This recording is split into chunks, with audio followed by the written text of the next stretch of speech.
ವೈಭವ್ ಸೂರ್ಯವಂಶಿ ಮೇಲೆ ಡೌಟ್ ಇದೆ, doping test ಮಾಡಿಸಿ. ರಾಜಸ್ಥಾನ ರಾಯಲ್ಸ್ ಓಪನರ್ ವೈಭವ್ ಮೇಲೆ ಅನುಮಾನ.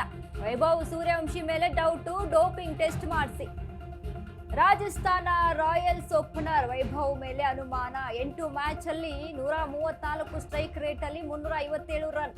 ಅಗ್ರ ಶ್ರೇಣಿಯ ಬೌಲರ್ಗಳು ವೈಭವ್ ಸೂರ್ಯವಂಶಿಗೆ ಲೆಕ್ಕಕ್ಕಿಲ್ಲ. ವೈಭವ್ ಸೂರ್ಯವಂಶಿ ಬ್ಯಾಟ್ ನಲ್ಲಿ ಏನಾದ್ರೂ ಸ್ಪ್ರಿಂಗ್ ಇದೆಯಾ ಅಥವಾ ವೈಭವ್ ಮೆದುಳಿನಲ್ಲಿ ಎಐ ಚಿಪ್ ಏನಾದ್ರೂ ಇದೆಯಾ? ಟೀನೇಜ್ ವಯಸ್ಸಲ್ಲಿ ಹಂಗೆ ಸಿಕ್ಸರ್ ಹೇಗೆ ಹೊಡೆಯಲು ಸಾಧ್ಯ? ವೈಭವ್ ಸೂರ್ಯವಂಶಿ ನಮಗೆ ಮನುಷ್ಯ ಅಂತಾನೆ ಅನಿಸ್ತಿಲ್ಲ. ವರ್ಲ್ಡ್ ಆಂಟಿ ಡೋಪಿಂಗ್ ಏಜೆನ್ಸಿ ಒಮ್ಮೆ ಚೆಕ್ ಮಾಡಿದ್ರೆ ಒಳ್ಳೇದು.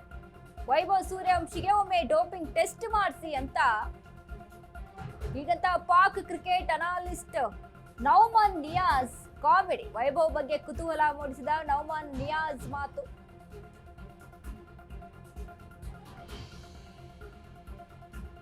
ವೈಭವ್ ಸೂರ್ಯವಂಶಿಯ ಬ್ಯಾಟಿಂಗ್ ಯಾವ ರೀತಿಯಾಗಿ ಸಿಕ್ಸರ್ಸ್ ಅನ್ನ ಬಾರಿಸ್ತಾರೆ, ಆಟದಲ್ಲಿ ವೈಭವ್ ಸೂರ್ಯವಂಶಿಯ ಸೆಂಟರ್ ಆಫ್ ಅಟ್ರಾಕ್ಷನ್ ಅಂದ್ರೆ ಯಾವ ರೀತಿಯಾಗಿ ಅವರ ಆಟವನ್ನ ಇಂಥ ಕಡಿಮೆ ವಯಸ್ಸಲ್ಲಿ ಈ ರೀತಿಯಾಗಿ ಆಟ ಆಡೋದಕ್ಕೆ ಸಾಧ್ಯನಾ? ಎಂತೆಂಥ ಬೌಲರ್ಸ್ಗಳಿರ್ತಾರೆ, ಎಂತೆಂಥ ಕ್ರಿಕೆಟ್ನಲ್ಲಿ ಪಳಗಿದವ್ರು ಇದ್ದಾರೆ, ಯಾರಿಗೂ ಸಹಿತ ಆಗ್ತಾ ಇಲ್ಲ. ಈ ರೀತಿಯಾಗಿ ಬ್ಯಾಟಿಂಗ್ ಇದೆ ಅವ್ರದ್ದು, ಒಳ್ಳೆ ರೀತಿಯಾದಂಥ ಪ್ರದರ್ಶನ ಇದೆ. ಹೇಗೆ ಸಾಧ್ಯ ಈ ರೀತಿಯಾಗಿ ಬ್ಯಾಟಲ್ಲಿ ಏನಾದರೂ ಸ್ಪ್ರಿಂಗ್ ಇದೆಯಾ ಅಥವಾ ಡೋಪಿಂಗ್ ಟೆಸ್ಟ್ ಮಾಡಿಸ್ಬೇಕು ಅಂತ ಪಾಕಿಸ್ತಾನದ ಈ ಬಗ್ಗೆ ಕಾಮಿಡಿ ಮಾಡಿದ್ದಾರೆ.